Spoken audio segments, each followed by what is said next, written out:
Bibiliya bitubwira neza ko no mu gihe c'iherezo hazoza abigiye bavugishwa benshi. Imihamagaro ni 5 hajugiye kwiraba.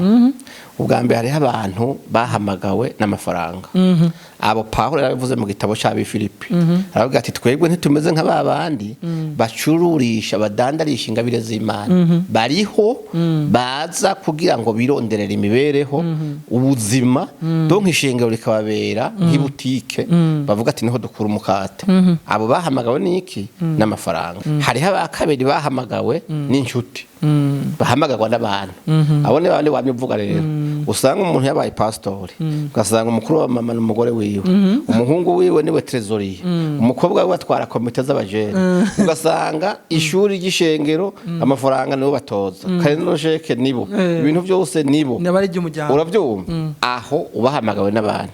Hariho n'aba gatatu rero bahamagawe na Satani ubwiwe.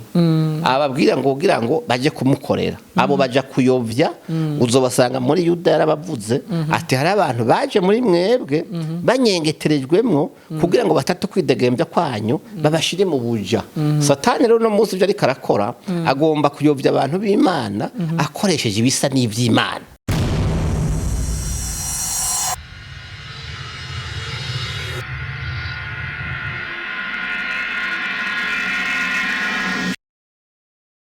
Assalamu alaikum wa rahmatullahi wa barakatuh. Kwa Islamu, Bwana Yesu asifiwe. Kwa Kristo. Iyi ni Empower TV, ni televiziyo muzi yuko tubazanira abaririmbyi ariko turabazanira n'abantu bose bakora ibikogwa mvabwenge, ariko niho byashitse tukaronka umwe mu bigisha ushobora gutuma ugwaruka abakuze bahinduka mu ngiro mu mvugo nawe nyene nta kibuza, kuko twebwe kenshi tuzana ivyubaka nabyo nyene turabikora iyo twaronse twagira ubuntu tukaronka umutumire nawe nyene yakanya kamukundiye turamutumira. Aha turi kuri Source du Nil, namubona tutari muri Jardin, murazi yuko Source du Nil isanzwe ifitaniye ubucuti na Empower TV. Mwoza mukaraba, hari amabiro yo gukotesha, hari ama piscine nkuko twamatwe babwiye, hari ibintu byinshi, hariho na Jardin hariya urashobora gukotesha ufise urubanza bakakubakira amatante ugasanga ibintu bimeze neza. Nuko rero Johnny Vivance Emery hariya kuri kamera, ndabona kuri kamera ya mbere Benini, hari kamera ya kabiri hariho Claude niwe ariko nibo bariko badufasha kugira amajwi ashobore nako amasanamu ashobore kubashikira neza, ariko cyo kimwe n'amajwi kuko byose babiri kumwe. Uno musira uti Vivance na Empower TV batuzaniye nde? Murazi yuko abavuga butumwa ni benshi. Ati Vivance no musezanye muvuga butumwa ari mu mizirimo. Imana ni imwe. Abavuga butumwa ni benshi, hari abibinyoma, hari abukuri, usanga binagoye kubamenya iyo utaranze ugufasha akubitahura. Naho tuza kuvuga muri byinshi n'umutumire wanje nazanye, ariko ariho umutwe nateguye no kuvuga theme novuga tuza kugendera ko, naho tuza kumaza byinshi kuko ugiriye ibakwe kuronka umuntu nk'uyu ntucoheza ngo bazi ikintu kimwe. Turaraza kugerageza kudufasha gusesangura igituma abantu benshi, abavuga butumwa benshi bigisha gusa abantu bababwira ibyiza gusa, ariko batababwira n'ingene bokura amaboko mu mpuzu bagakora ibituma batera imbere. Nuko rero mwamaze kuvyumva, numwe mumaze iminsi mwumva, bamwe baramwumva ntibaramubona, ariko no munsi muraza kumubona biciye kuri Empower TV. Ni Pastor Robot ndagize Yambo. Abahaye bwake. Yego n'amahoro. Nta gasonga n'amahoro. Yego nta gasonga n'amahoro. Mu bintu bya mbere nkunda ndakunda ikirundi cyanyu. Reka tukivuge rero. Tukivuge n'amahoro ariko. N'amahoro. Yesu ashimwe cyane. Amina. Yego. Umuvuga butumwa. Ariko atandukanye n'abandi. Basinzi. Ati nabyo muzi Pastor, ndaza kugusaba dusubira inyuma gato naho tutaza kumara ku mwanya munini. Jewe naho tutarabishika ko neza, umuntu agerageje kumva ubutumwa utanga umenga n'ibintu mwakuriyemwo, umenga mwakuriye mu Mana, umenga mwakuriye mu rusengero. Muhira ni ibintu byavuye muhira, papa yari asanzwe ari umupasiteri nawe byameze. Tugire ku muriri rero gato. Oya Imana ndayimenye maze kumubwanwa katari gake. Nari inkuze rero inzoga nazinyoye nyinshi.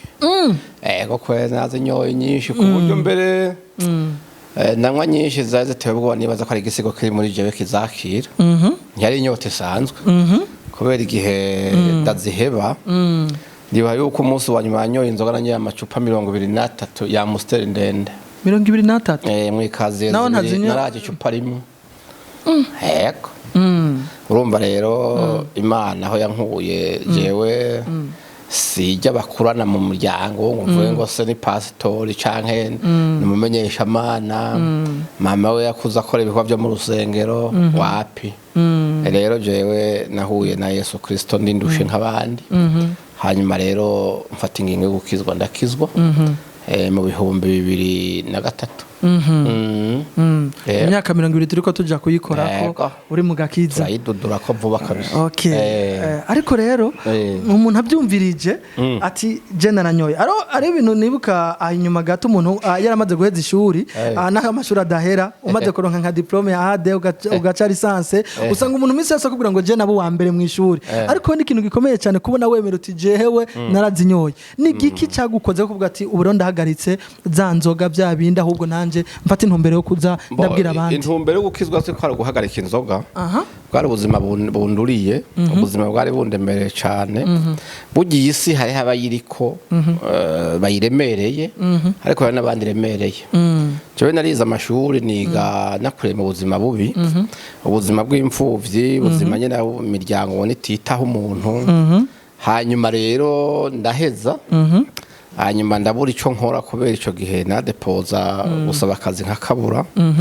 ndashomera imyaka hafi 3 mba mu nzu y'umuntu urumva ndi umuntu nyene atacazana uvuga ko ari nk'imburakimazi urabyumva hanyuma rero hari igihe nyene usanga ubuzima bwakubihiye ndibuka rero principe twarize ku ishuri yavuga ngo iyo umuntu avutse ngo akavuka asanga umuryango iwabo adashobora kumugaburira agasanga isi avukiyemo ntikeneye akazi kiwe bakavuga ko uwo muntu mu bisanga ari umuntu w'ikirengako rero ngo isi imusaba kuyivako hanyuma atebeje kuyivako yo nyene ikavyikorera ni ukuvuga isi kutsabye kuvako uraraba ingene yivako nyene ndibuka rero ko ico gihe nafashe ingingo yo kwiyahura kubera ubuzima bubi mu nyuma rero niho Imana burya Imana igitangaza umunsi nagomba kwiyahurako wari ku munsi w'Imana hanyuma nabiteguye neza nambaye neza noze dushe ugomba kwiyahura wabere umuntu agira filme ngagira afata urugendo hanyuma rero haraza umuntu umwana w'umukobwa komanga ku muryango arambwira ngo burya ngo naringiye gusenga ngo none ngo je numvise ngo ijwi ry'Imana rimbwiye ngo turge tujanye tujane gire kwiyahura ugira njana ku musenga iyo Mana mbwira burya hagiriho yakoraho hanyuma mugabo numva guma ngobera ndavuga nti burya rero singira amafaranga y'ikinga nari kuza acambwira ati ndakurihira acaja kujya inyuma aja kujya imbere nja kujya inyuma turagenda mu ishengero haraha muri Vivante kwijabe baravuga ubutumwa wamenga ubuzima bwanje bwose sinzi wabubonye nyene pastor karavuga ndabyumva rero bagaze guheza gusigura namaze kumva kabisa ikintu cyahindutse muri jewe ndabona narize manje kubona abantu n'ibimuga bindi biri ngaho ndavuga ni finale masatani yarampenza kuko sije ngowe jenyene kuko n'ibihimba byose muri ico gihe ndakira Yesu umwami n'umukiza ko ico gihe rero candabandanya mu gakiza inzoga sinaciye mpeba kuko hajya gukizwa ni ningingo ufata mugabe ibyo nabyo ni processus ndende yo guhinduka ibyo rero babigisha abantu ngo ukijwe ngo uteza gucuhe bitabwa he binzoga ngo acuhe babagore c'est pas automatique c'est ibintu byihutiraho nyene ukugenda wiga ijambo ry'Imana ukugenda wegera imbere mu Mana niko ibintu bimwe bigenda usanga wabigiye kure rero naramaze umwaka wose inzoga ndazivutura kabisa kandi ndimasho chambara ikoti nkaja kwisengera hanyuma rero nabwira pastor navuga nti twumvikana jewe urabona we ntiwampamagaye nije nizanye jewe rero ndaze ko abantu bakunda kuvuga ngo naka ntakijijwe ngo aracangwa inzoga ndabikubwiye hakiri kare jewe ndazinywa kandi nywa nyinshi icya kabiri sinzozinywa ninyegeje kuko je amakuru mvise nawe ujuru turirondera cyo kimwe jewe rero nihagira n'ubikubwira mbaye ndavyivugira natwe kuzana mugende musenge mumfashe gusenga inyota dusinye divorce twahukane nayo ico gihe nzohera ziheba umunsi rero ndaziheba neza ukuri kwinshi nico gihe rero namwe inzoga nazihira ari saa 4 zo mu gitondo ndavyibuka hanyuma ndanywa ngeza ku macupa 23 rya Amstel birebire sinazihevye kubera mborewe uwo munsi ahubwo nabuze aho nsuka urabona amakarabi abiri y'inzoga akurimo ari mu kadaka k'umuntu ntimwari bwangane nuko oya imana ntiyari bwahezagire cyane oya hanyuma rero nanyuma igakigomba kugaruka kubera yari yuzuye kujya kunyene urabona futanga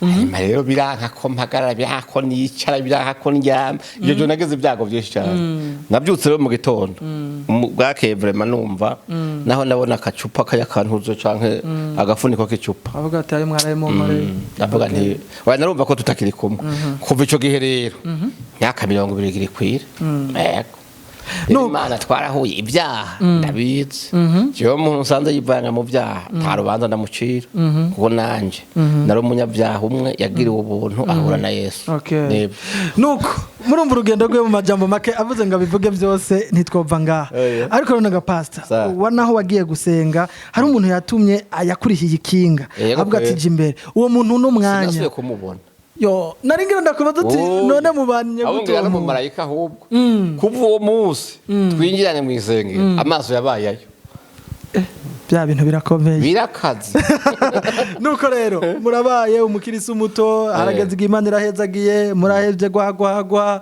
n'ibindi bito bito ariko burya kuvuga ubutumwa n'amavuta umuntu asigwa n'Imana hana bavuga ngo hari wayagusize aba yakoreshejwe ishaka mu majambo make kuko tubitanguye ntitwoheza byagenze gute kugira mushike kugwo gwego mutangure kuvuga abantu akavuga ati ni naka mwatoranijwe gute mu bandi ntabyo nomenya cyane burya biza bukebuke je ndibuka uko umuhamagaro si ikintu ufata mu minwe si ikintu ukorako urabona jewe ndo wiyorogura ibujumba nahaje hirya yejo daire izuba ryariko rirarenga umva ko ntaje ka yararengerana urude kwigiswahili atari cyinshi mugari ho mwigisha wo muswahili karigisha avuga igiswahili hama umwana ngo aramubaza avuga ati wito ni nini umuhamagaro ni iki hanyuma aramubwira ati arondera ingena mwishura avuga ati wito ni musuguma wa ndani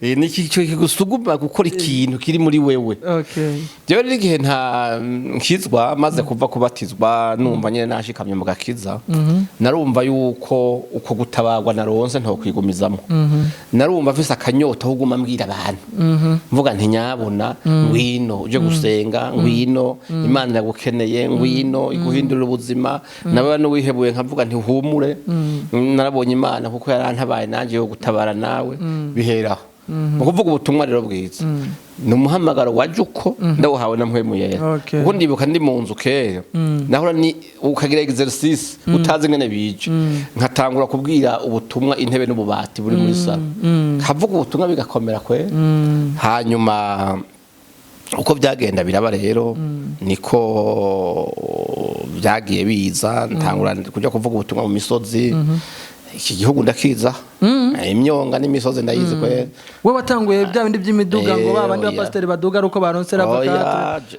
jewe nuno munsi ntawo ugano kubaza ngo wanya horo tware tasyeje oya ivyo nturimo uvuze uti tugende hari abantu bashaka kumva ijambo ry'Imana sinkubaza ngo barabara rimeze gute sinkubaza ngo haranyerera canke haramabuye canzo kuko niwo muhamagaro icishe koga urumva rero iby'Imana biragoye rero warumva uti mbega byashitse gute kugira utangure kumenyekana ntacyo nzi kwe n'ubu sinzi ko namenyekanye je ndabizi ntacyo nzi reka rero turiko twegera imbere burya duhava dushikira rero ya teme ariko hagataho ubutumwa buriko buratangwa ariko nukuri abantu bose babakurikirana ibyo muvuga ngo ni mirongo yo muri Bibiliya naho je ntayisoma cyane hari ibyo muvuga nza numvamo ariko bitandukanye n'ibindi twumva handi hantu mwebwe mutanga ubutumwa bwo mu buzima bwa misi yose bw'ubuzima abantu babayemo hari n'igihe nigeze ko bamuvuga ati ngo menga hari abasigaye bantera inkokora ngo urumva ngo ndabavugira ibintu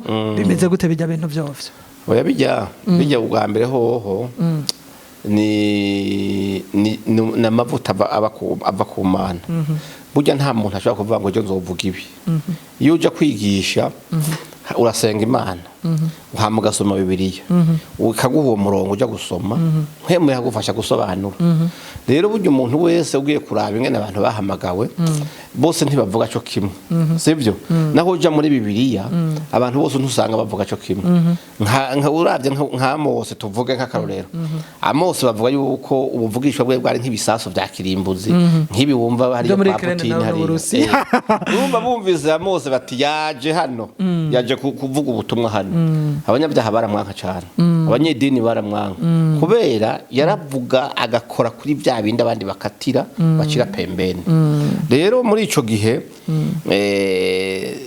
niko usanga uvyisangamo mugabo nta kuntu hoja kubwira ubutumwa abamekanisiye ngo uvuge ubutumwa isaha yose here utavuze mu isupara ni Jack muri Bibiliya byo baca bavuga ngo ntabwo uyu muntu rero ubutumwa yazanye ntibwari ubwacu tushobora kujya kubwira ubutumwa abakomeresa ngo wibagire umunzane ngo wibagire n'ibitasi oya ntibikunda baca bavuga ati aho yavugiye nta kintu cyacu na kimwe kirimo ugiye mu babaji iyaranje habemwe umusumene habemwe n'imbazo niba bavuga ati yihenze baca bavuga ati yego uyadutumwe ko kabisa nico kimwe rero nibo uja kubwira ubutumwa abanyepolitike uteza rero kubwira ubutumwa abarundi ntushaka kubwira ubutumwa abarundi yego dusoma muri Bibiliya cyane cyane vuga ku bayuda n'abaheburayo niki mugabo ntuburi imbere y'abayuda ntuburi imbere y'abaheburayo sivyo je sinja kuvuga amakuru y'Galilaya ndiko yabwira umuntu wo mu Rutana avuga ati ivyo bintu ariko aravuga sindavyumva sivyo rero ijambo ry'Imana niho mwemu yarisobanura urarisoma mugabo akarikurura karizana ku buryo ribera iciro ri wawunde uri kurabwira akavuga ati koko iyo jambo ni wanje rero mu bisanzwe ijambo ry'Imana ni ryo guhindura ubuzima n'ubuntu rero utaza kuvuga ibigoye abantu biri muri ubwo buzima nkuko ba Yesaya babwira abisirayeli bavuga ati mwe muri ibi akabwira abana ati mwe muri ibi mutageza gutya bizogenda gutya bikagenda rero uriko bimeze rero kuja ngaho utangura kuvuga amakuru y'Irodebari uje ku Karumeli ugaruke utashizemo gihinga ngushiremo nshinga na rugero imisozi y'u Burundi ati uyu muntu rero akwiye kuvuga ubutumwa mu bayuda birabashikira mwumve nk'abandi ba pasiteri baba telefone ati muhangira Bibiliya muyisoma muyicuritse kumenga ibyo muvuga natwe nibyo tuvuga umenga ntitubisoma hamwe oya nibaza yuko nuwo byumva kumva kuko dabora imihamagarira atandukanye Bibiliya bitubwira neza ko no mu gihe cy'iherezo hazoza abigiye bavugishwa benshi imihamagariro ni 5 hajye ugiye kwiraba ubwa mbere hari abantu bahamagawe n'amafaranga abo Pawulo yaravuze mu gitabo cya Filipi aravuga ati twebwe ntitumeze nk'ababandi bacururisha badandarisha ingabire z'Imana bariho baza kugira ngo bironderere imibereho ubuzima donc ishengero rikababera nk'ibutike bavuga ati niho dukura umukate abo bahamagawe n'iki n'amafaranga nico gutuma umushiriwe mutwara ati dusenge akubwira tumpaya sibyo canke ugasanga agurisha amazi ubucupa bw'amazi akagurisha umunyu akagurisha amavuta ibintu byose urumva nuko mugabo Bibiliya Yesu yabwiye intumwa ati mumenye muhere ubuntu nange mutangira ubundi abona bambere hari abakabiri bahamagawe n'inshuti bahamagarwa n'abantu abone bande wamye rero usanga umuntu yabaye pastori ugasanga umukuru wa mama n'umugore wiwe umuhungu wiwe niwe trezorier umukobwa we atwara komite z'abajene ugasanga ishuri ry'ishengero amafaranga nibo batoza kandi sheke nibo ibintu byose nibo uravyumva aho ubahamagawe n'abantu uri gukora mu nyungu z'umuryango hariho n'aba gatatu rero bahamagawe na Satani ubwiwe ababwira ngo kugira ngo baje kumukorera abo baja kuyovya uzobasanga muri Yuda yarabavuze ati hari abantu baje muri mwebwe banyengeterejwemwo kugira ngo batatu kwidegembya kwanyu babashire mu buja. Satani rero no munsi byo ari karakora agomba kuyovya abantu b'Imana akoresheje ibisa n'ivy'Imana. Uravyumva? Hariho aba gatatu rero abona aba gatatu hariho aba kane bihamagaye. Uravyumva? Bihamagaye bihaye akazi. Aho baraba muri babahungu bo kwa Sikewa. Uravyumva? Baravye ingene Pawulo agenda avuga ubutumwa bwiza. Intumwa nyene zivuga ubutumwa bwiza. Bakabwira abantu bati mwiza ya Yesu ni mukire. Hanyuma rero ibisigo bikabavamo. Abahungu ndwe kwa Sikewa. Bacavuga ati twayibonye ingene babigenza. Ati ivyo nivyo tunanira. Reka natwe dutangura. Baca baratangura bakavuga ati wadayimoniwe muvemwo mwizina rya Yesu umwe Pawulo aguma avuga. Uravyumva? Umwe Pawulo avuga. Nta no bazi bapfa kugira. Ari ibisigo biraza biravuga ati Pawulo turamuzi na Yesu muvuga turamuzi mwe muri bande ngo bicaye basimbira ko babataburira ko impuzu ziratabuka baramenya bati bya bintu saha gutuma umwana biragoye. Hakaba rero n'abahamagawe n'Imana. Naho hera mu isono rya kera bibona kuva kuri ba Yeremiya. Imana avuga ati Yeremiya kuva ukiri rusoro ukiri mu nda ya nyoko narinda kuza nene naragutoranije kugira ngo ugire ibi nibi. Akaja kwa Yesaya. Yesaya ijwi ry'urutse riva mu ijuru avuga ati ntumende. Yesaya avuga ati ntuma umumarayika araza mukozi karajya kumuriro kugira ngo abanza turire bijya bijambo by'ibiporomoka bibi imushiremo amajambo y'Imana n'abazekiel baremera. Rero muri ico gihe wari uvuze uti mbe nta bapastori bavuga ati wewe uratubangamira wewe ibintu uvuga nuko birashoboka. Nimba hari hawo tudasanga iyo muhamagaro. Nimba ngiye kubwira abantu ntinyabona muri ko muribwa ivy'Imana ntibigugwa. Sivyo? Amasengesho ntagugwa. Urumva uyadandaza umva yo nezerwa nubwo butumwa.